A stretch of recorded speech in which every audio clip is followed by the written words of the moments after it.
Yo, how's it going, Bears fans? Welcome back to another episode of the Bear Done podcast. I am your host, Chris, and today I am joined by my co-host, Jaylen. How's it going, man? What's up, bro? So, today we are going to be recapping the Bears' 24-17 win over the Green Bay Packers. This win clinches the NFC North in Week 15. Man, before we get into the actual talking about the game, we haven't really felt this for 8 years. I mean, I was personally at the game today. If you could tell, my voice is a slight bit raspy, so if I get all cracky and stuff during this, my voice gets all crackly, I apologize. I've been taking cough drops since I came home. I was at a playoff game for the Bears in 2010, the last time they made the playoffs when I was young. I was 10 years old, but I remember that pretty fondly. But the atmosphere today was absolutely incredible. What thoughts are just going through your head, man? I mean, this has been a while since this team has done this.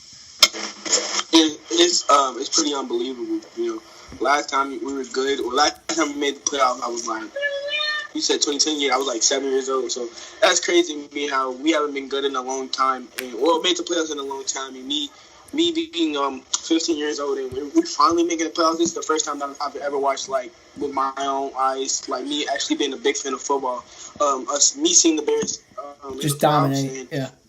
Yeah, and it's pretty good because as a fan of a team that's been at the bottom of the league for some years now, it's just good to finally see us winning, you know. Totally. So let's go through the stats a little bit. I'm going to talk about the offense, and then, Jaylen, I'll let you take over for the defense. It was a good day today. I would say Trubisky answered the call. He had a really bad game against the Rams last week, and he finally stepped up. And I would say he proved it against a good defense. You know, he obviously had the special game against Tampa Bay. They had the worst secondary in the league at the time. He had another good game against Detroit. Darius lays out that game. That takes out a really big player in that game.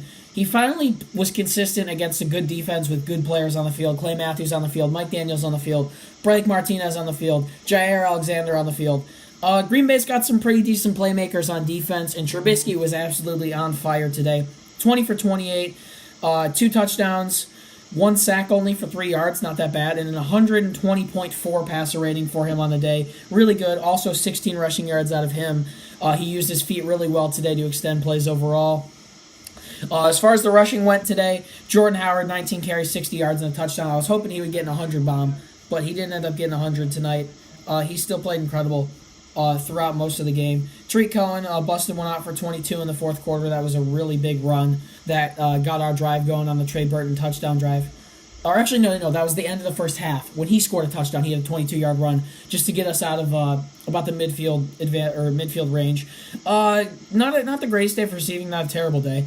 Robinson, 3 receptions, 54 yards. He had some big catches today. Shaheen, 2 really big catches today. Only 2 catches for him for 39 yards. Trey Burton, 4 receptions, 36 yards and a touchdown. Tariq Cohen, 5 catches, 31 yards and a touchdown. So, pretty good day. Also, catch of the week goes to Josh Bellamy, extending out on that touchdown drive near the end of the first half. He had an incredible catch, which you normally don't see from Brickhand Bellamy, but it was a good catch. It was a good catch for him. Offensive line did a great job today, containing guys like Mike Daniels, like Blake Martinez. These guys that are kind of under the radar guys that can still do well. We contained the pass rush. And it was pretty good. Trubisky did well today. We scored enough points on offense to win, so I was pretty happy with how the offense played today. What do you want to talk about as far as the defense goes? Well, before I get to the defense, I just want to give a big round of applause to this offensive line. This offensive line has 2 weeks in a row. Yeah. Huh? 2 weeks in a row against 2 really good defenders, I would say. In Aaron Donald and Mike Daniels. I'm not comparing the two, but James Daniels has done incredible on the both of them. Yeah, I don't think Mike Daniels played, but it is still not a pushover defense. Did he not play? Really? I didn't even know that. I know he tweeted. I know Mike Daniels tweeted after the game. I just puked. Did you see that? He didn't play this game. Oh, my bad. He hasn't played in a while. He's on IR with a foot injury. But my bad. This offensive line has played amazing without its Pro Bowler right guard in Kyle Long. He should be returning pretty soon, for the playoffs, yeah. Around after the playoffs to fill in for Brian Witzman, because James Daniels, even though he's a rookie, he's been doing phenomenal. Yeah.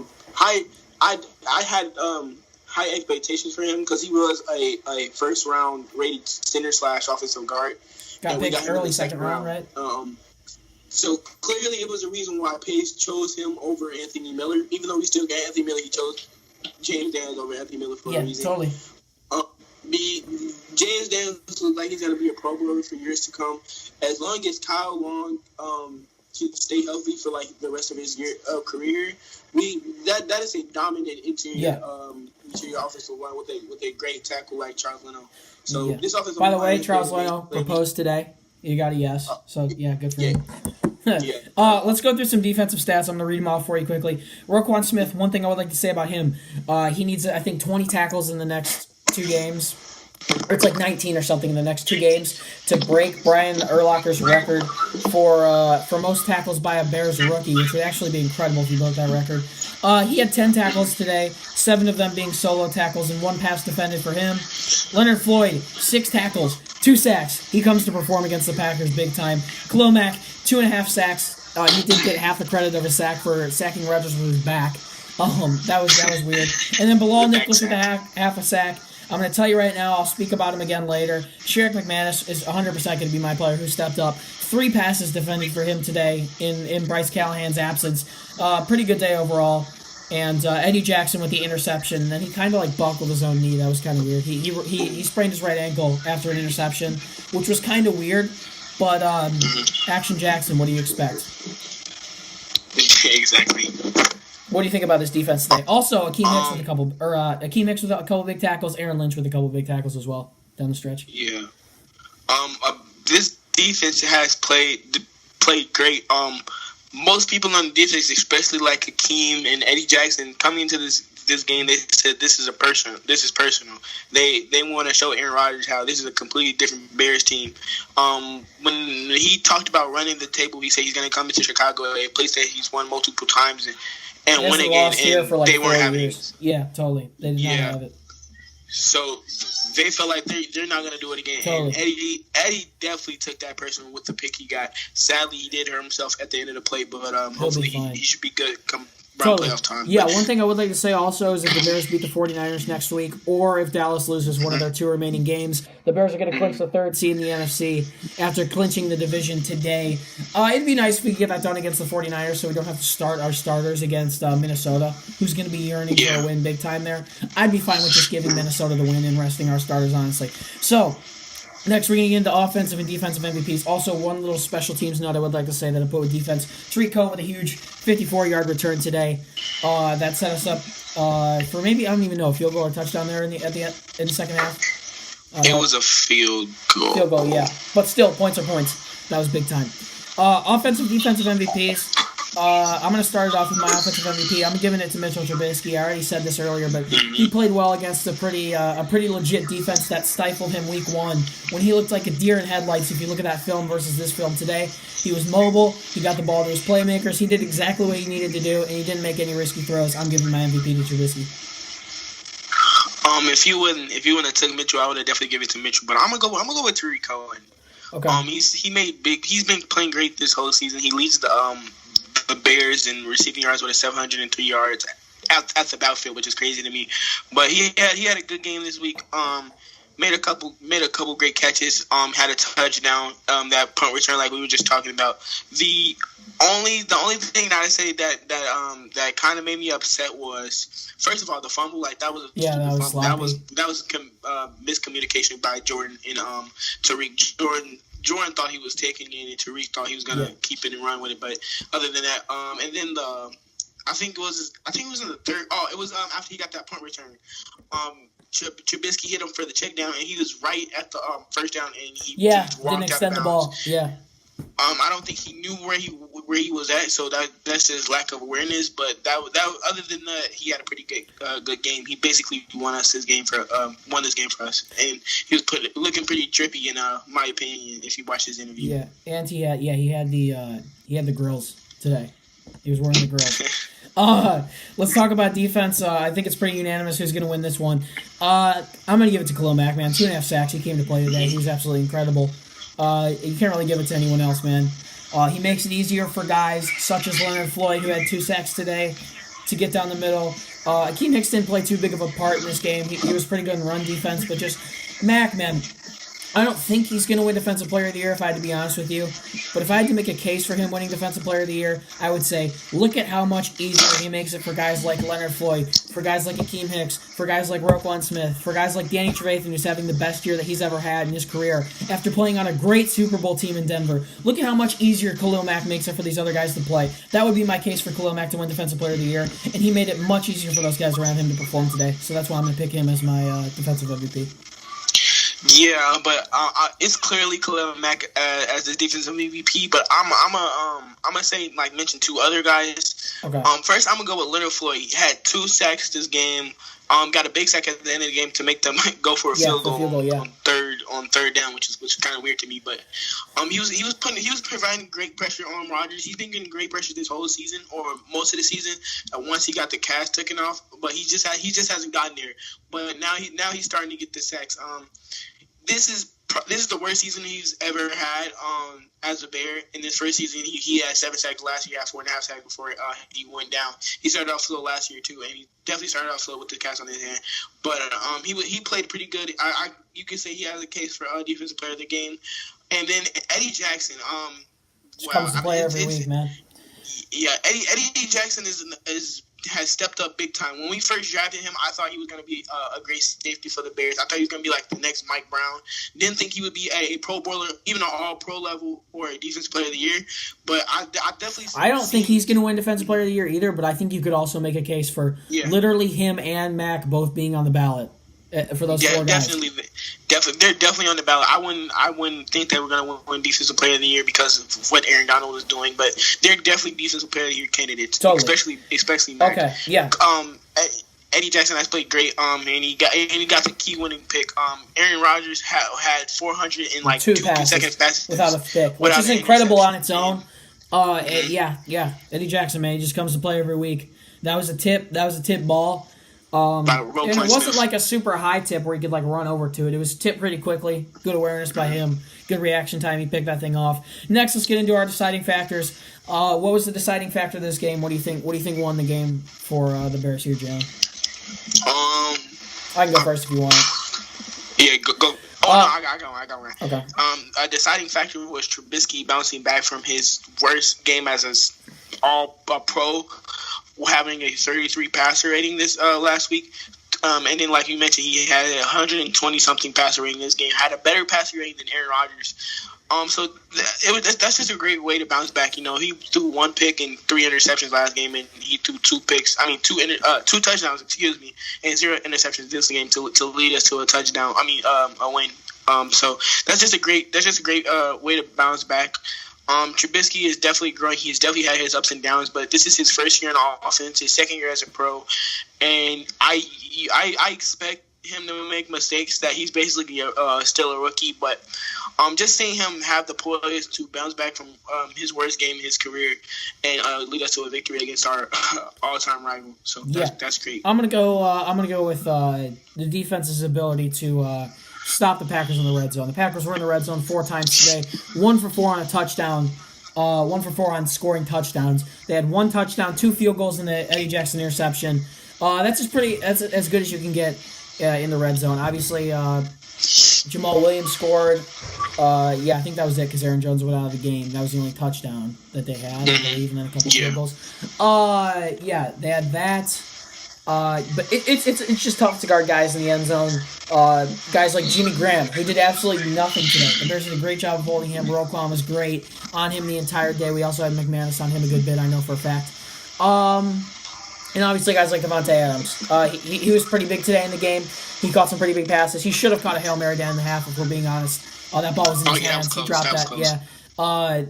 And that could have changed the game. But just overall, just stopping the Packers in the red zone was huge. Not letting them to get some points when they got down there was my deciding factor.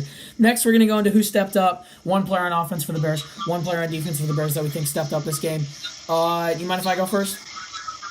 Go ahead. Yeah, I'm going to go with the offense. I'm going to go Trey Burton. A couple drops early in the game. I was honestly pretty pissed at him when I was there. He was clutch. We've seen him be clutch before in the Super Bowl and in other times with some big games down the field for the Bears, at least. He was obviously super clutch in that Super Bowl last year with the Philly special. He was clutch today. He got open on his route in the end zone, and Trubisky delivered a beautiful ball to him. Not really a great game for him, but he stepped up when we needed him to get open. So I'm going to go Trey Burton. On offense, I'm gonna go with Charles Leno. I'm just kidding. Not because of his play on the field, because of his play off the field. I don't know if you know, but he proposed to his wife after the game.